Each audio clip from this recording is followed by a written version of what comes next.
ይሄ ነው ያው ቤት ይሄ ነው። አቆልፎትም እንዴ ደግሞ ምን አለው ብዬ ቆልፋለሁ። የክፈታት እስቲ ምን አለው? ምንም የለው።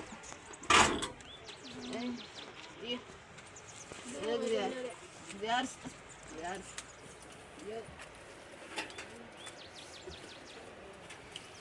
እስቲ እዚች ጋር አረፍ እንበል። ወገብ እኮ አስቸግራለች። ቁጭ በል እዛች ጋር እንጂ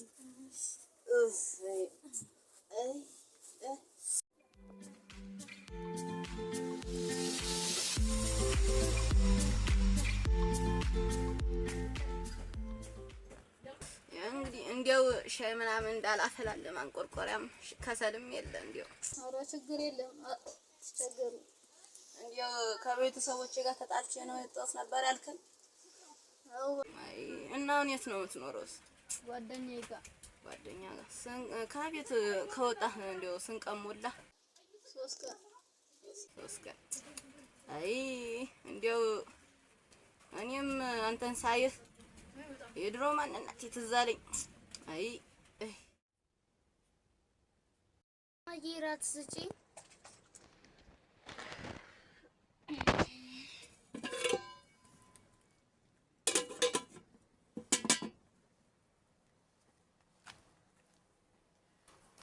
አባቴ ሲመጣ ሁሉ ነገር ገዛዝቶ ይመጣል። እሺ ጠብቁ፣ ይመጣል። እንዴ ቅድምም እኮ ምሴን አልበላሁም። እንዳንድ ቀለቶ ሰክሮ ቢመጣ በጊዜ ይመጣል። ሁሉም ነገር ገዛዝቶ ነው እሺ የሚመጣው። ክፈች፣ ግባ፣ ክፍት ነው። ክፈች አልኩሽ፣ ክፈች፣ በቃ ክፈች። ግባ፣ ክፍት ነው።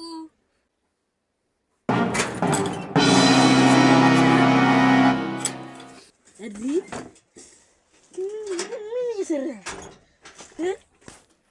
ምን እየሰራህ ነው? አንተ ተረስ እዚህ ያለኝ ደስ አንተ የኔ ልጅ አትመስለኝም። የኔ ልጅ አትመስለኝም። ዴኒ መመርመር አለብኝ። ተረስ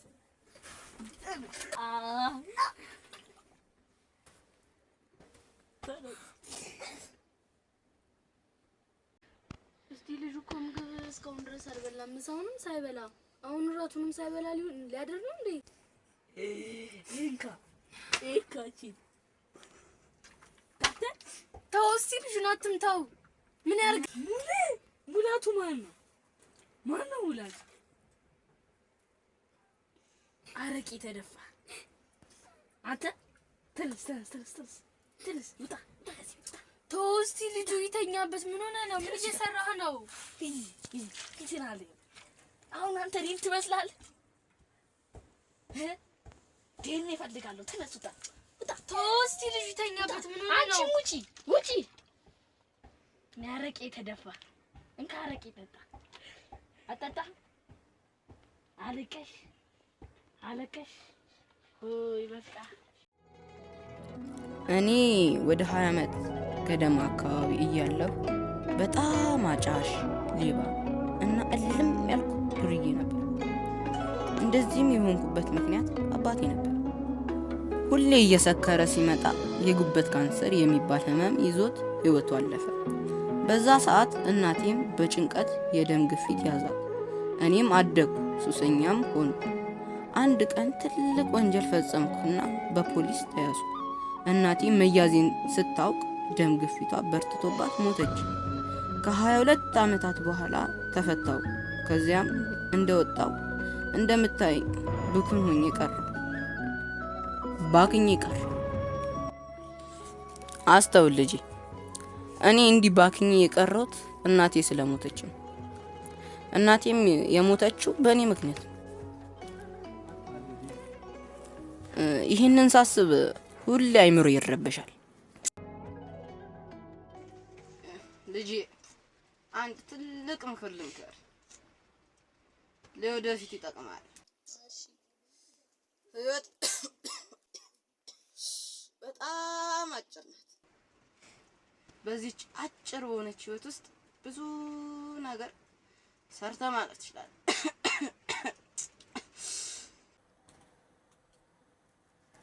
እሺ ጋሼ በቃ አመሰግናለሁ። እየመጣሁ እጠይቅዎታለሁ። እንዲያው ልጄ ደህና ሁን። እንዲያው እግዚአብሔር ይስጥ ጨምሮ ይስጥ።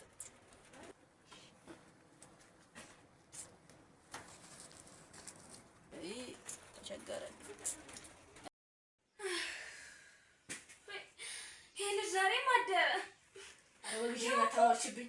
5 ቀን ሆነ እኮ እህል ባፉ እኮ ላይዞር ይችላል። አይዳይ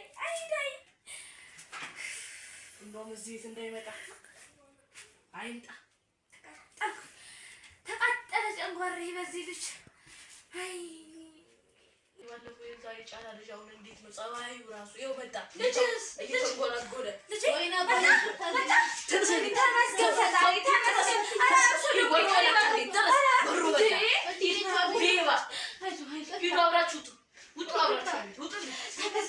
ተመስገን ፈጣሪ ተመስገን። ምን ይሳናል? እርሶ ደግሞ የበደልኩትን ንገረኝ። ኧረ ይቀርባሉ